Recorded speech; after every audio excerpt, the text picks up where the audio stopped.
क्या भारत दुनिया की सबसे बड़ी सुपर पावर बनने की काबिलियत रखता है? क्या भारत अमेरिका और चीन को ओवरटेक कर सकता है?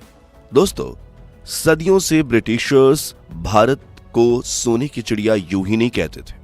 करीब 250 सालों में अंग्रेजों ने भारत को इतना लूटा कि 1947 में जब हमारा देश आजाद हुआ तब हमारी गिनती के सबसे गरीब देशों में होती थी। लेकिन आज भारत दुनिया की 5 महाशक्तियों में से एक बन चुका है। जब भी वर्ल्ड सुपर पावर्स की बात आती है तब हमारे दिमाग में अमेरिका, रूस, चीन, ब्रिटेन और यूरोपियन यूनियन का नाम सबसे पहले आता है। लेकिन एक ऐसा देश भी है जो इन 5 में से 3 देशों को तो पहले ही पछाड़ चुका है। हम बात कर रहे हैं हमारे महान देश भारत की, जिसने पिछले 10 सालों में इकोनॉमी, डिफेंस, मिलिट्री इंफ्रास्ट्रक्चर और साइंस एंड टेक्नोलॉजी से लेकर हर एक फील्ड में दुनिया के सभी देशों से ज्यादा तरक्की कर ली है। लेकिन अफसोस की बात यह है कि हमारे टीवी चैनल सिर्फ राजनीति को लेकर व्यस्त हैं, क्योंकि उससे मिलती है तगड़ी टीआरपी, जबकि अमेरिकन टीवी चैनल्स पूरे विश्व को बता रहे हैं कि भारत क्या कर रहा है, क्या करने वाला है और कितना आगे पहुंच चुका है। और आज हम भी ग्लोबल सुपर पावर बनने की दौड़ में भारत की रफ्तार और उपलब्धियों की बात करेंगे, तो पूरा वीडियो जरूर देखिएगा।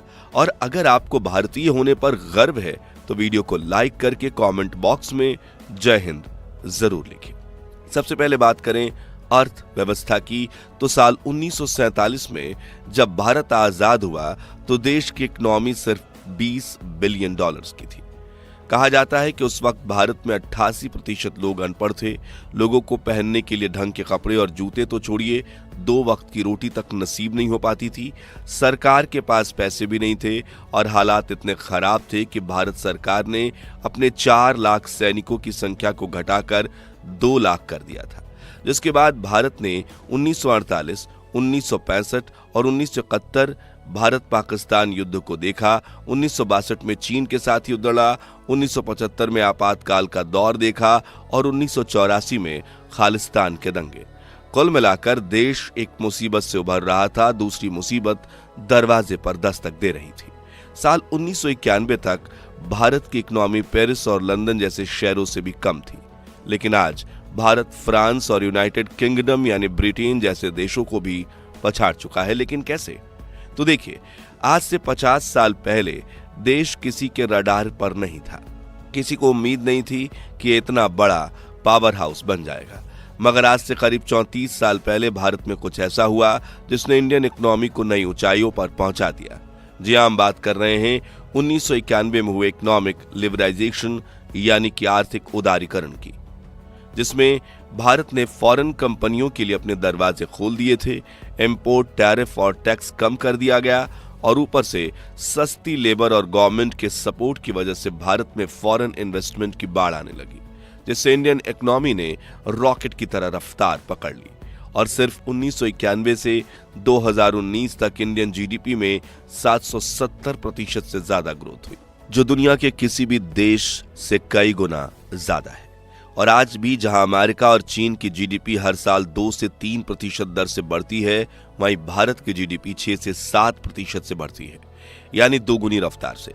इसके साथ 1947 में भारत की अर्थव्यवस्था जो सिर्फ $20 बिलियन थी, अब वो बढ़कर $3.5 ट्रिलियन यानी $3500 बिलियन के पार पहुंच चुकी है और भारत दुनिया का 5वां सबसे अमीर देश बन चुका है।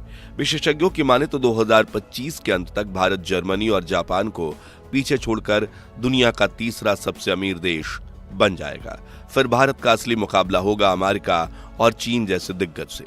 दूसरा फैक्टर जो भारत को ग्लोबल सुपर पावर बनाने की रेस में सबसे तेज दौड़ रहा है वो है डेमोग्राफिक्स, जिसके बल पर भारत दुनिया पर कब्जा करने की राह पर खड़ा है।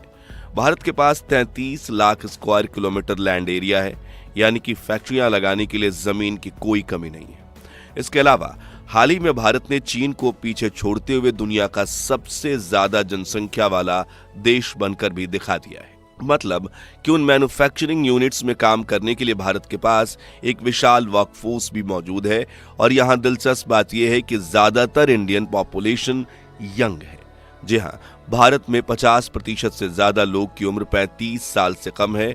रिपोर्ट्स की माने तो 2100 में भारत की जनसंख्या चीन से 50% ज्यादा बढ़ जाएगी और उस वक्त जब ज्यादातर विकसित देशों के लोग बूढ़े हो चुके होंगे तभी भारत के पास पूरी दुनिया में सबसे ज्यादा युवा वर्कफोर्स होगी, जिससे प्रोडक्टिविटी बढ़ेगी और प्रोडक्शन भी।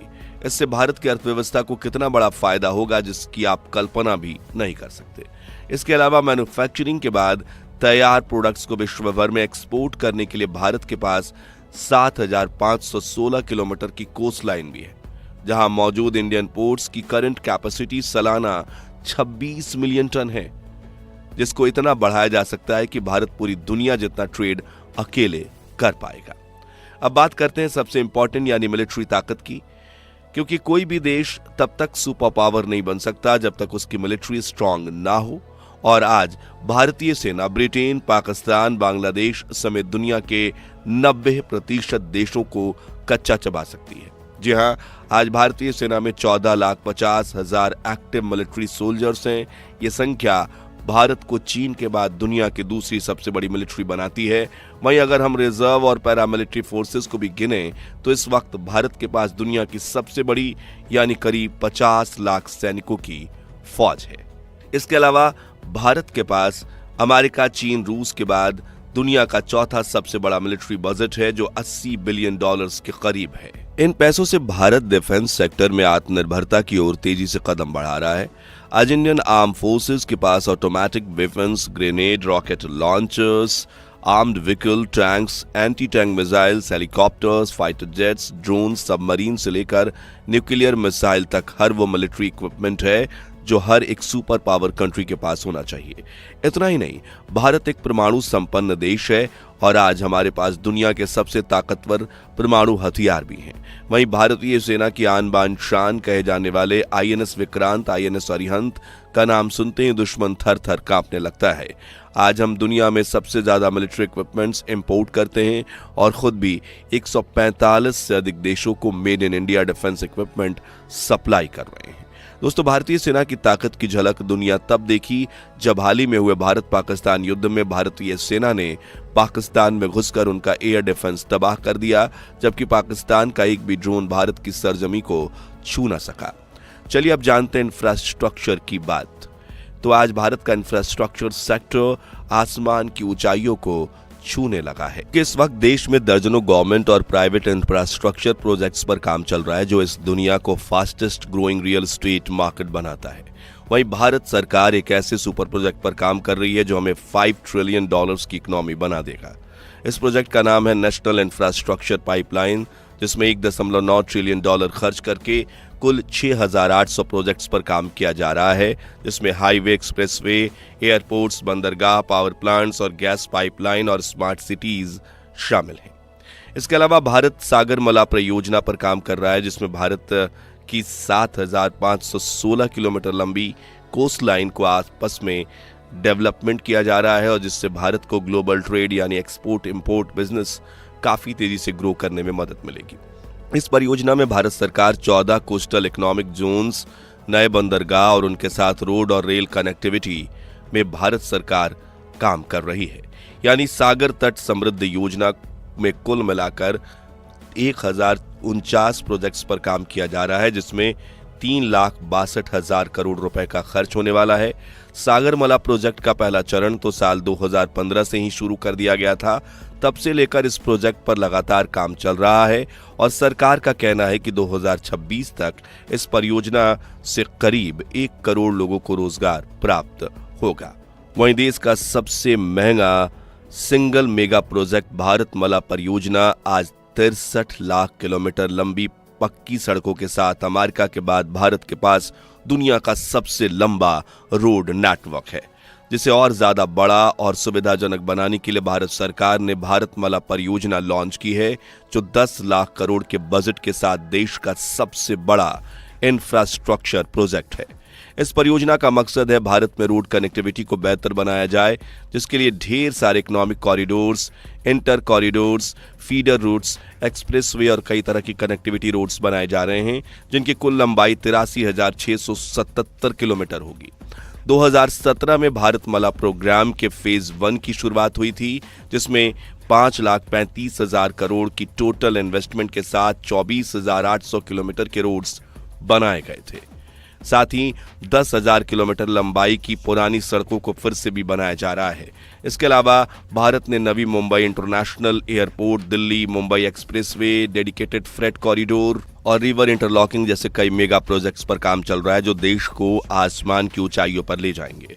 अब आखिर में बात करते हैं साइंस एंड टेक्नोलॉजी की, तो भारत की आईटी कंपनियां सॉफ्टवेयर डेवलपमेंट और कस्टमर सर्विस जैसी फील्ड में आज दुनिया की आउटसोर्सिंग हब बन चुकी है। यहाँ के टाटा और विप्रो जैसे बिजनेस ग्रुप्स पर्दे के पीछे रहकर दूसरी कंट्रीज की कंपनियों के लिए काम करने में बिल्कुल नहीं शर्माते, क्योंकि भारतीयों का मेन मोटिव होता है पैसा आना चाहिए, और वो पैसा धड़ल्ले से आ भी रहा है। आईटी सेक्टर के अलावा स्पेस सेक्टर में भी आज दुनिया भर में भारतीय स्पेस एजेंसी इसरो के नाम का डंका बजता है। दुनिया भर में देश अपनी सैटेलाइट्स लॉन्च करके प्रोजेक्ट इसरो को दे रहे हैं, और भविष्य में भारत चांद पर भी जाएगा और मंगल पर भी। साइंस एंड टेक्नोलॉजी सेक्टर में इसी प्रगति की वजह से भारत आज दुनिया भर में इन्वेस्टर्स के लिए इन्वेस्टिंग हब बन चुका है, और यहाँ इतना पैसा आ रहा है कि कंपनीज गिन नहीं पा रही हैं। इन्हीं पैसों से भारत और पैसा कमाएगा और आगे चलकर वर्ल्ड इकोनॉमिक सुपर पावर बन जाएगा। तो दोस्तों, अगर आपको यकीन है कि हमारा भारत अमेरिका और चीन को पछाड़कर ग्लोबल सुपर पावर बन जाएगा, तो कमेंट बॉक्स में जय हिंद जय भारत का नारा जरूर लगाइए। याद रखिए, जय हिंद कहना हमारे लिए गर्व की बात है। ये वीडियो अच्छा लगा हो तो लाइक और शेयर जरूर कीजिए, और ऐसे ही सच्ची खबरों के लिए हमारे चैनल को सब्सक्राइब करके पास वाली घंटी जरूर बजा दीजिए। धन्यवाद।